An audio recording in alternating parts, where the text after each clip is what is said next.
using devices that emit. If your household members have been Oh outside hi, in the it's the rain, next day. do not let them inside. I just finished watching, Dungeons and Dragons. Press Await play. further notice What from was the watching now? authorities. Have not This gone. was weird, to say the least. First off, the weather outside was fine. I was outside just prior to receiving the text, and not a single cloud was in the sky. And then the instructions themselves, they didn't make any sense. Don't let your family members inside if they've been out in the rain. Hey boss. Hey Before boss. I could process Hey. that thought properly, I heard drumming of the rain on the roof of my home. What is it? Let's go chill. Well, shit, 3, 2, 1, action. Let's go chill somewhere.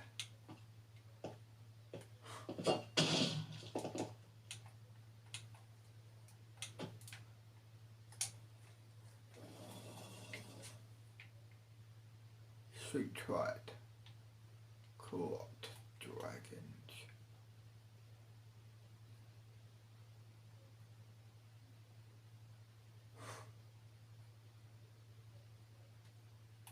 Let's go chill down here, do.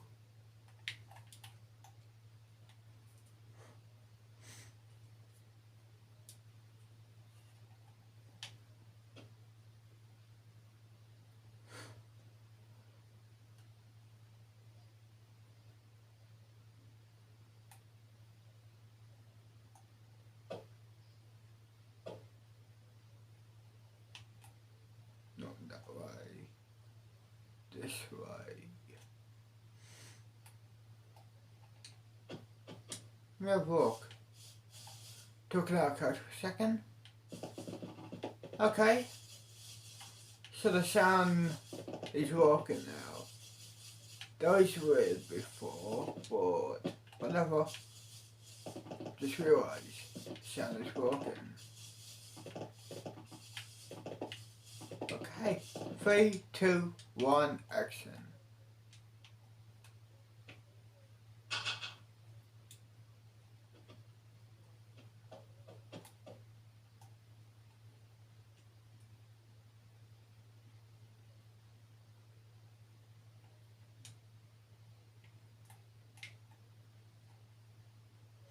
Let's go chill down here.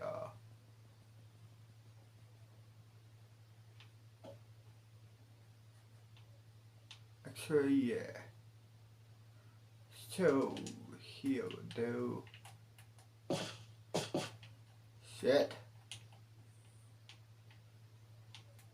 Actually, no.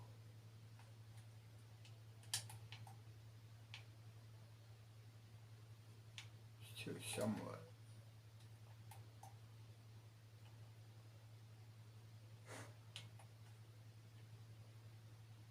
Her blunt.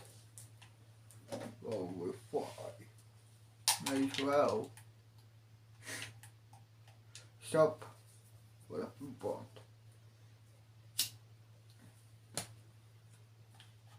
Now keep flying.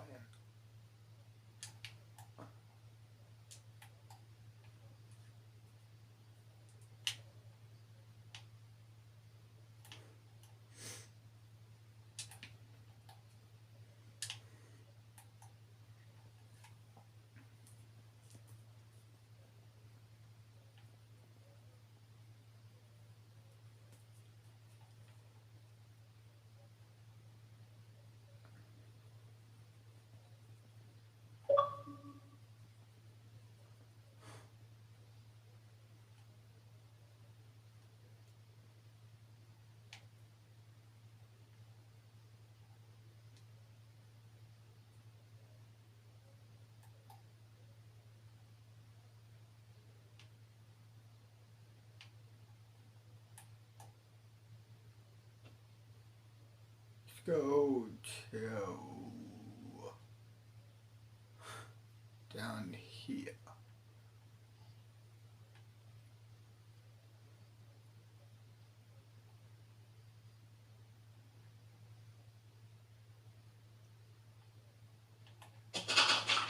Well, shit.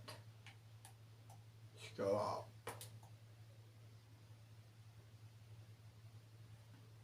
And around. Not around and over. Up and over.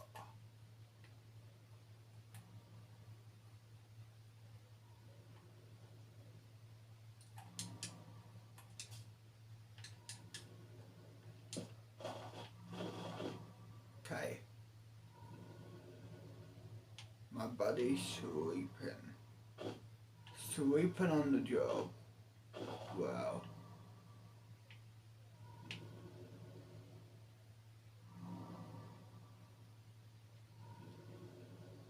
Should I kill it? Or should I let it sleep on the job? Should I do? Kill it?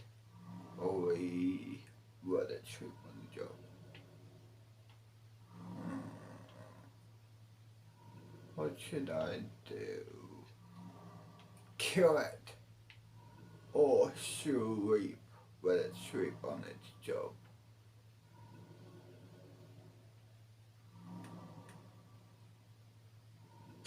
Wake up! Don't yell at me, man. You're sleeping on the job.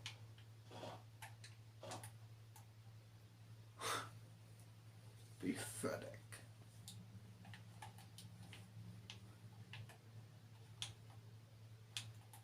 Now that woke it up. Now hopefully it will not be sleeping again. It's on its job. It's on duty right now.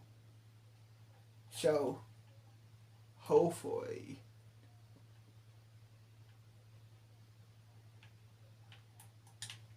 it will not fall asleep.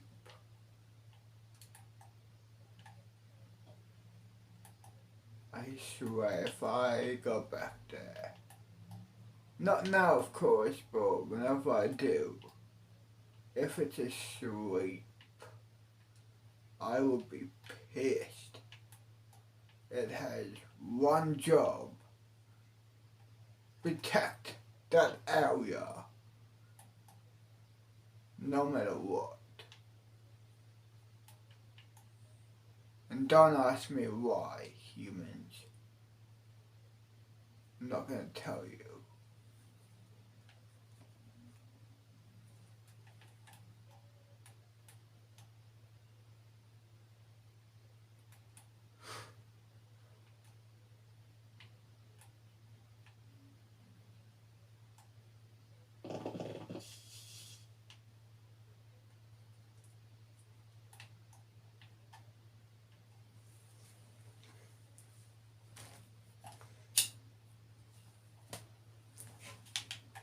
A blunt.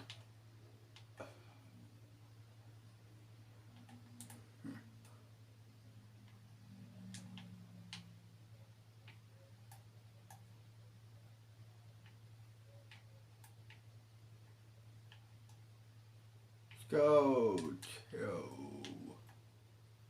he'll do.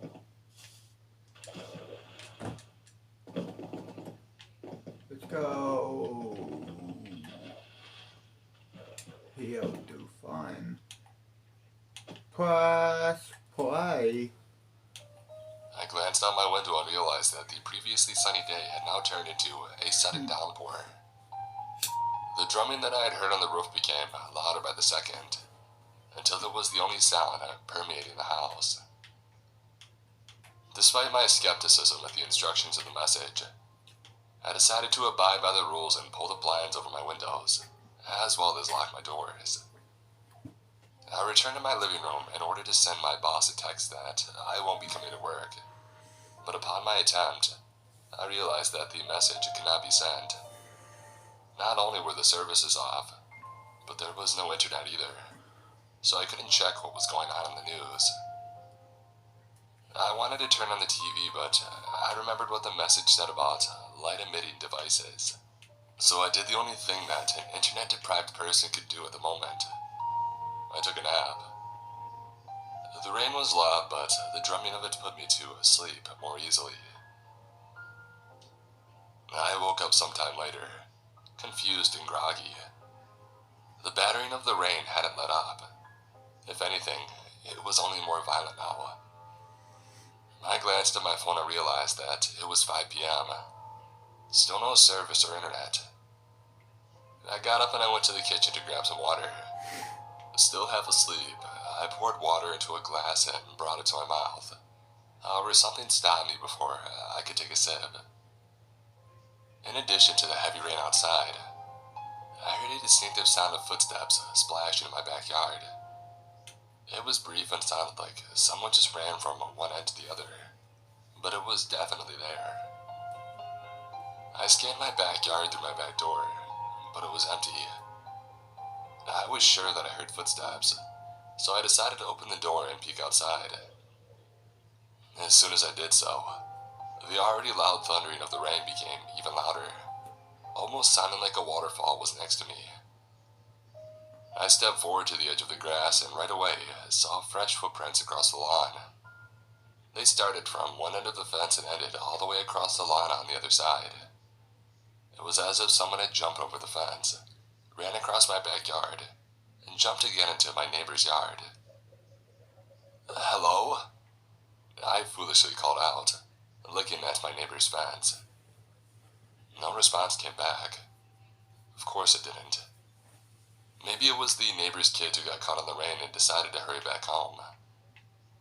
I turned around and I went back inside, closing the door behind me and someone muffling the noise of the rain. I drank the unfinished glass of water and returned to my living room. Just as I was about to sit down, I heard another noise. A group of voices coming from the street. I could barely make them out due to the battering of the rain, but they spoke loudly to each other, so I could just pause. They were talking among each other, and from their body language and hand gestures, it was apparent that they weren't chatting about everyday, mundane activities. I wanted to know what was going on, so against my better judgment, I opened my front door and I stepped out onto the porch. "Report back after a full sweep." I came outside just in time to catch one of these soldiers shouting.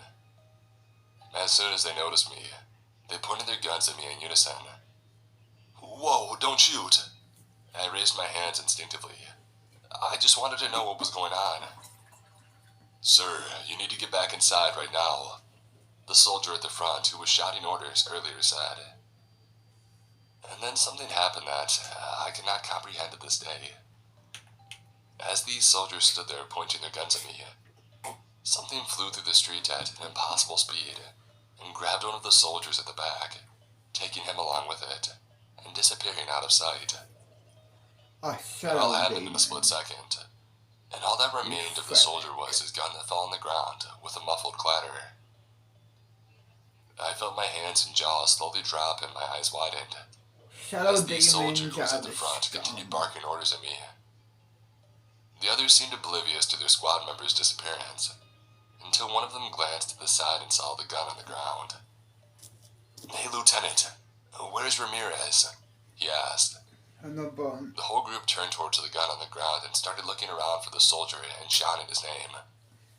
I wanted to tell them what I saw, but I wasn't even sure what had happened myself. One of the soldiers pointed down the street at something that I couldn't see from my porch, and when their whole squad looked in that direction, their look of confusion turned into one of palpable fear. They pointed their guns at whatever was there, and just as I was about to strain my neck to look at what they were so worried about, I was ordered by the lieutenant once more to get inside, this time a lot more violently. I would have ignored the order itself, but the demonic, high-pitched scream that suddenly came from down the street is what caused me to run back inside, lock my door, and prop it with my back, while my heart pounded like crazy, even though I had no idea what the heck was going on. Gunshots were mixed in the air along with the animalistic screeches that now sounded like they were right to my ear. A moment later, Both the screaming and the gunshots ceased, and the only thing that remained was the drumming of the rain. And the My heart was pounding fast, and my thoughts racing 1,000,000 miles per hour. What the hell just happened? Before I could process that thought entirely, there was a knock on my door. "Sir, you can open the door, it's safe now." It was the lieutenant. Safe from what? I thought to myself. I stood up and I stared at the door, holding my breath. "Sir, open the door," the soldier said again. Something didn't seem right in the way that he said it, but I couldn't quite put my finger on it. Don't. Shadow demons infected.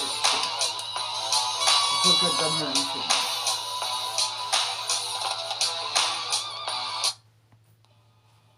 "Sir, if you don't open the door, I will be forced to break in," the lieutenant repeated. There was no annotation in his sentence. It was just as if he had read it off a line of paper. I forgot to "Sir, mention Shadow I am warning demons. you." His sentence cut off and the sound of gunfire echoed somewhere in the distance. There was a sound of violent splashing footsteps moving away from the door, which I assumed came from the lieutenant. I glanced through the people and sure enough, he was gone. But the sight in front of me is what made my heart drop to the pit of my stomach. Strewn about the street in front of my house were the mangled and mutilated dead bodies of the soldiers that I had just seen. Their blood washed away by the pouring rain. I counted the bodies and my suspicions were correct. The entire group had perished. I felt guilty and stupid for disobeying the alert instructions like that. In my skepticism and lack of understanding, I thought it was a simple rain warning and decided to carelessly move about my property. Now those soldiers were dead, and I may have had part of the blame to take. I tried to push that thought out of my head and to figure out what I should do next. I checked my phone again and there was of course still no signal. I made sure my windows were covered properly and I turned on the TV. I flipped through the channels but none of them seemed to work. I quickly turned off the TV out of fear that I'll attract more of whatever the hell was out there. I went to the storage room and I fetched my dusty old radio. After putting in the batteries, I turned up the volume and started fiddling with the frequencies. Static, static, static. No, wait. There was something on one of the frequencies along with static. There were voices in the background, just barely audible. I adjusted the radio wheel until I could hear the voices more clearly. "Did, from HQ," one of the voices said. "Negative, as sweeping, until we go..." The other voice responded. "You, not go back after this?" the first voice asked. At this point, the voices became a lot clearer. "Yeah, HQ ordered a retreat, and they'll cordon off the city." Voice 2 responded. "Wait, what about the search and rescue?" Voice 1 asked. "Forget that. This whole town's a mess as it is. HQ said there's not going to be any more rescue attempts." Voice 2 replied. "So 36 got way out of hand, huh?" Voice 1 asked. "Yep, it's not our problem anymore. Any survivors on your end?" Voice 2 said. "A couple, but they already saw too much. I had to dispose of them." "Copy that." "Once you're due, be sec back to base." The voice started to cut off again bit by bit and then they went completely silent, leaving me only with static. What the heck was that all about? What was 36? And what did they mean they had to dispose of the survivors and that there would be no rescue? Something was definitely wrong here, and it was clear that the army knew something that us, the civilians, didn't. One thing was for sure though, I had to get out of town. I couldn't wait for rescue, which wouldn't even come. Being out there with hostile soldiers, or even worse, those things that wiped out the soldiers didn't put my mind at ease. But I had no other choice. I went upstairs and I packed my bag. I put in a pair of clothes because I knew I'd probably be drenched from the rain. I also packed a flashlight and some food and water. I peeked out of my bedroom window and saw that the downpour was finally showing signs of subsiding. The streets were completely empty, save for the dead soldiers. From here, I could see across from my house that my neighbor's door was left open, allowing the wind and rain to seep inside. I tried not to think about what might have happened there, and I had no intention of finding out. I put on my backpack and I approached the stairs. Not 3 steps down, I heard something coming from the radio. Along with the static, there was the sound of slow wheezing. I quickly went down and I grabbed the radio, putting my ear against it to hear the sound better. I tried adjusting the frequency, but no matter how much I did, nothing changed and the static and wheezing remained the same. Frustrated, I figured the radio was broken and I turned it off, but the static and wheezing didn't stop. And then I saw something with the corner of my eye that made my blood run cold. Mud tracks. They were all over my carpet, coming in from the kitchen and leading to the corner of my room. I froze in place, listening as the radio static and wheezing permeated the room. After what seemed like forever, I broke out of my trance and looked towards the corner. The first thing I saw were bony feet caked with mud. As I slowly moved my gaze up, I realized I was staring at a crouched, emaciated figure, which faced the corner of my room, but I couldn't tell its features due to the dark. With extremely trembling hands, I pointed my flashlight to the corner and I flicked it on. A tiny, completely nude and emaciated humanoid creature that I could only describe as a human-like goblin came into light.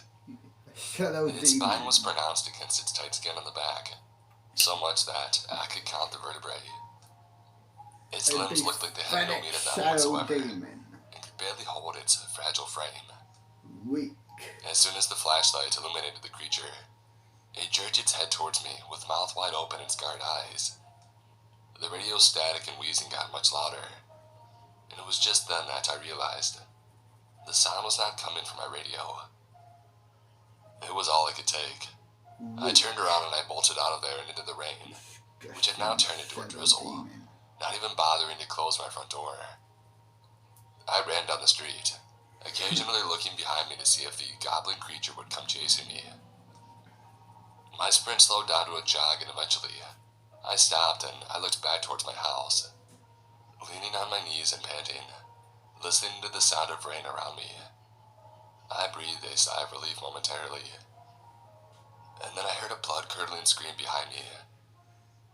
I turned around and saw a young man who was covered in wounds all over, crawling towards me with anger in his eyes, and bloodlust that I had never seen in anyone before. As he got closer, I realized he was missing both legs in what looked like a terrible accident, leaving only 2 mangled stumps, but that didn't stop him from closing in on me. I started running again, and it was just then that I realized how much these streets were actually not empty. I saw dead bodies of both civilians and soldiers. I saw crashed vehicles and more corpse floors. I saw amalgamations of creatures I cannot describe in words, roaming about the streets or lying dead along with the soldiers, their dark blood staining the ground beneath them. I looked back and saw that despite my running speed, the legless man was still close behind me. I turned right and ran across the lawn, climbing over the fence and into a backyard. I stopped and stared at the fence, figuring that I was safe. There was no way the crawling man could reach me here. But a second later, he came crawling over the fence, still screaming at the top of his lungs. I started backpedaling, but slipped and fell on my back. The legless man lunged at me from a distance that would make an Olympic athlete envious. But before he could fall on top of me, he fell backwards on the grass with a loud bang. I looked to my right and saw an elderly man pointing a shotgun at the attacker. The legless man got right back up and started crawling again, until the man blasted him one more time. This time, the crawler fell backwards and writhed on the floor with a scream impossible to be made by humans, before completely ceasing all movement and noise, and I was left with nothing but the sound of rain again. And then the old man cocked his shotgun once more. I looked up at him and saw that he had a trained at me, and the way his knuckles had turned white, I knew that he was ready to shoot me right there. Wait, don't shoot! I'm not one of them! I raised one hand, still sitting on the ground. That won't do you Prove good, it, human. he said with a rough voice. What do you mean, What prove he it? said. I'm talking to you, aren't I? Military. I scoffed. That don't mean shit. Exposed. He spat on the ground. Yeah. Look, I just left my home minutes ago because of all the crazy stuff that's happening. I have no idea what's going on, I swear. I recited in one breath. He didn't budge for a while, the expression on his face looking like he was weighing his options. Finally, after a moment of contemplation, he lowered the gun down and gave me his hand, saying, You'll catch a cold out here, son. Let's get you inside. A young woman with cargo pants with a gun in her hand opened the back door of the old man's house. When she saw us, she stepped aside and let us in, while carefully eyeing me. Take your damn shoes off, the old man said. I don't want you tracking no mud inside. Dad, no. He might need to run out quickly in case they get inside, the girl said. Fine. The man grunted and proceeded into the living room, leaning his shotgun on the sofa where he sat. Make yourself at home, the girl said, but don't try anything stupid. She went past me and inside the living room. Everything about her confidence in verbal and body language told me that she was trained for this exact type of situation, but I didn't want to ask her anything yet. I joined them in the living room and sat opposite of the old man. Name's Harry, he said as he lit a cigarette. And this here is my daughter, Alyssa. I introduced myself as the old man kept staring at me silently. I couldn't decipher any of what he asked. Yeah, a few blocks away. That creature... Poison. Go back to my kingdom, head to bed. Wake up, in the morning.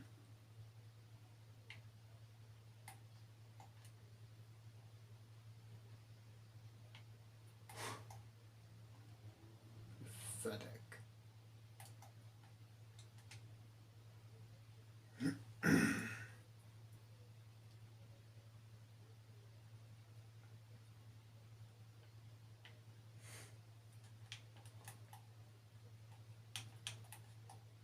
Here we are. My castle, my kingdom will I own.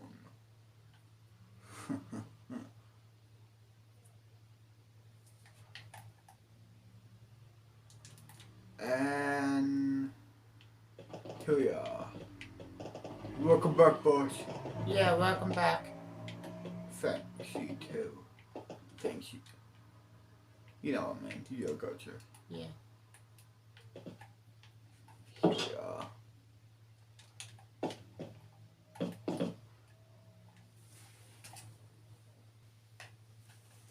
Well, another day.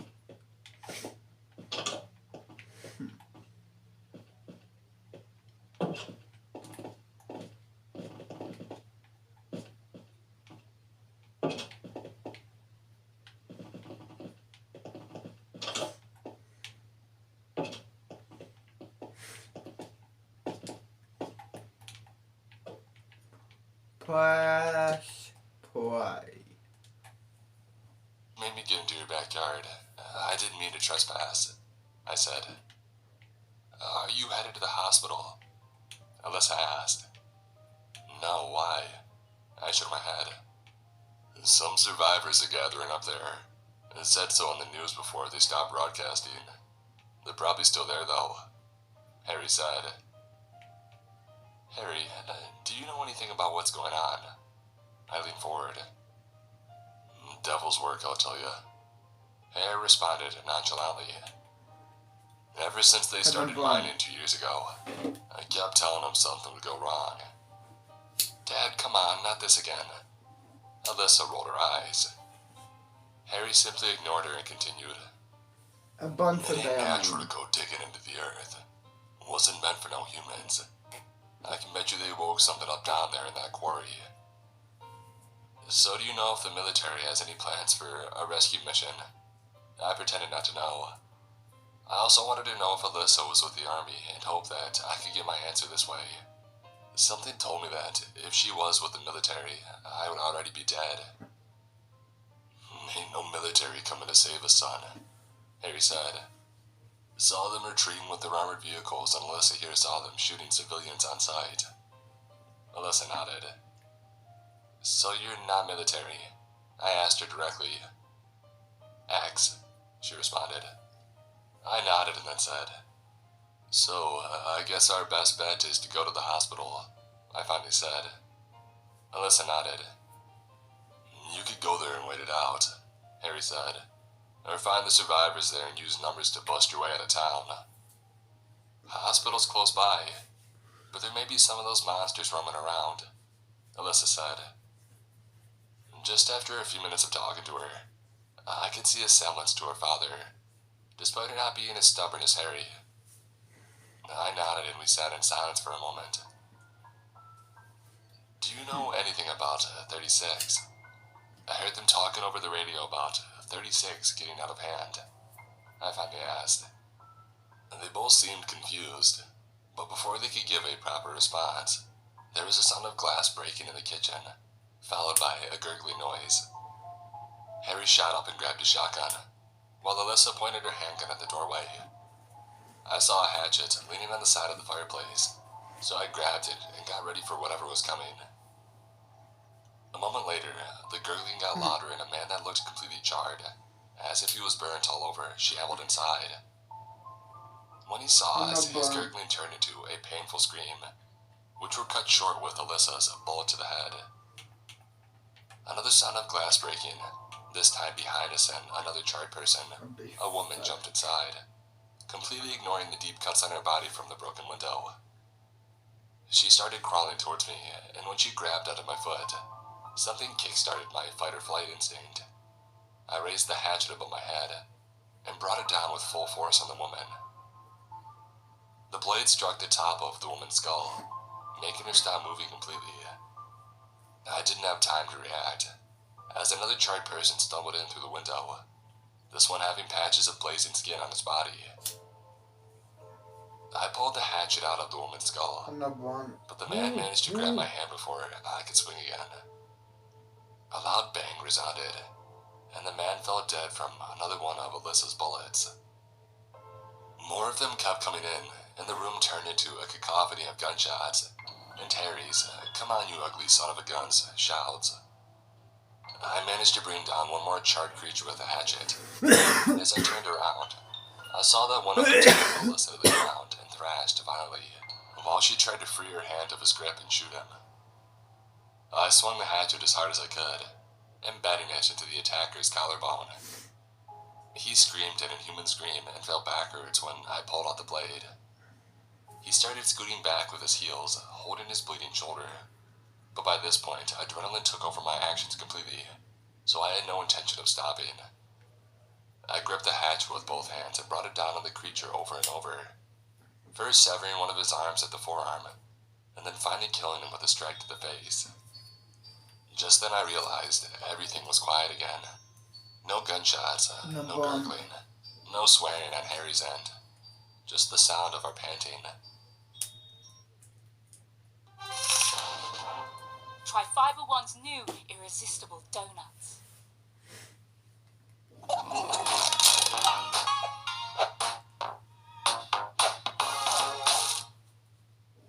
I owe you. Alyssa patted me on the shoulder as she stood up. I bet you're thankful now you didn't have to take off those shoes. These goddamn assholes. Harry cursed as he reloaded his gun.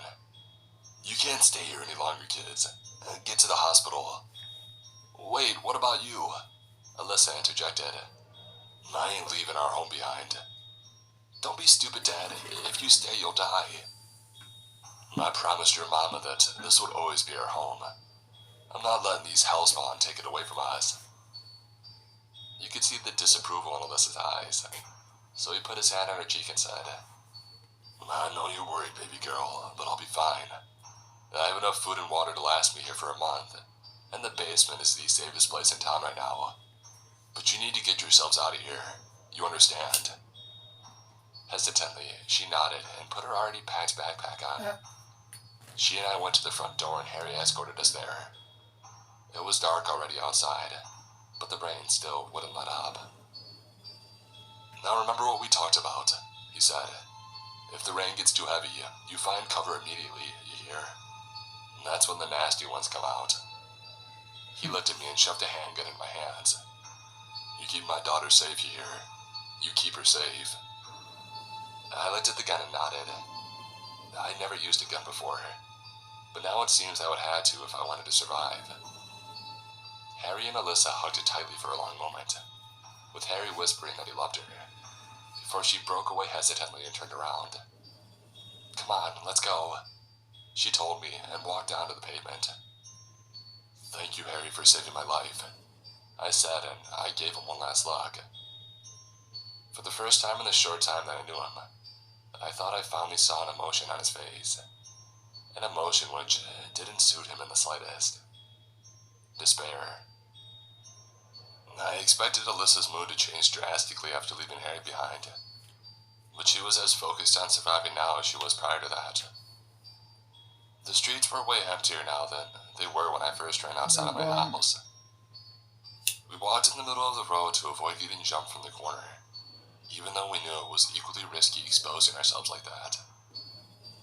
Whenever we heard an inhuman sound in the distance, Alyssa made us stop until we were sure we weren't in any danger.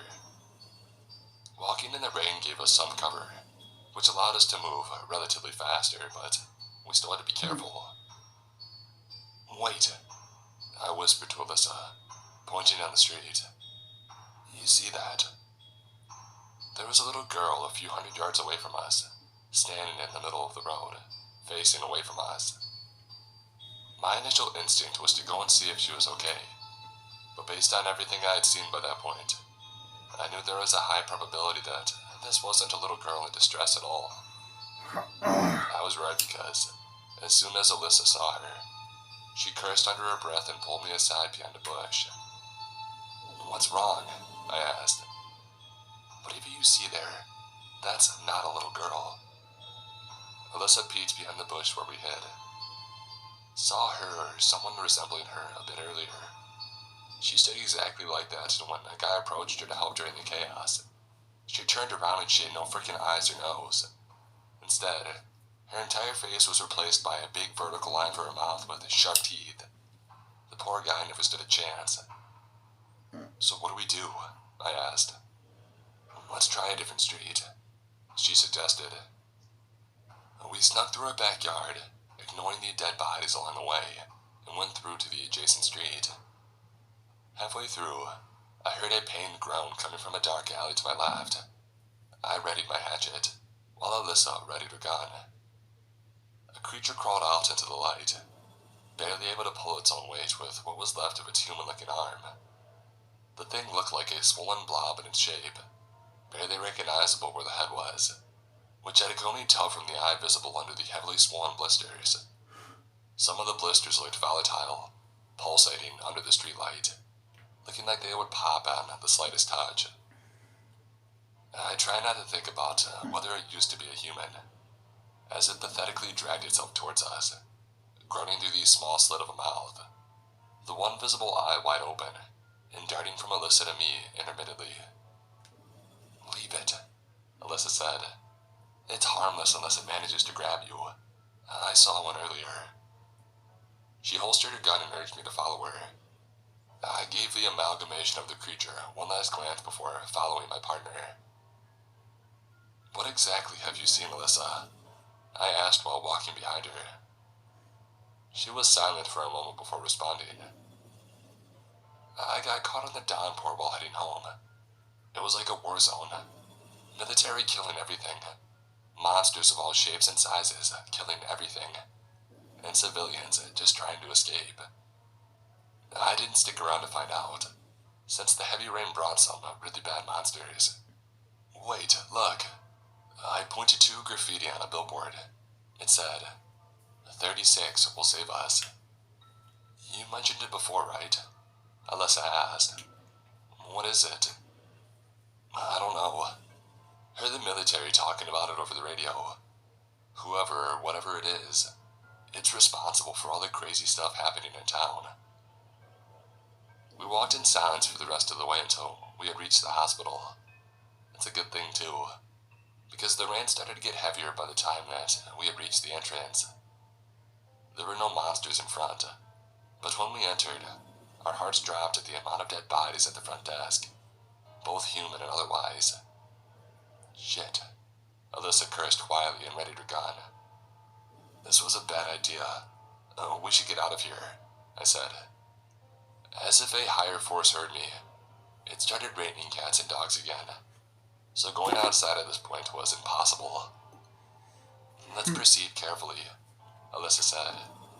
Maybe they barricaded themselves somewhere upstairs. We got past the reception, carefully stepping around the dead bodies. The hospital wasn't big, so we figured we would check it out quickly enough. The elevator was completely demolished, so that was out of the question. Really though, it looked as if a truck drove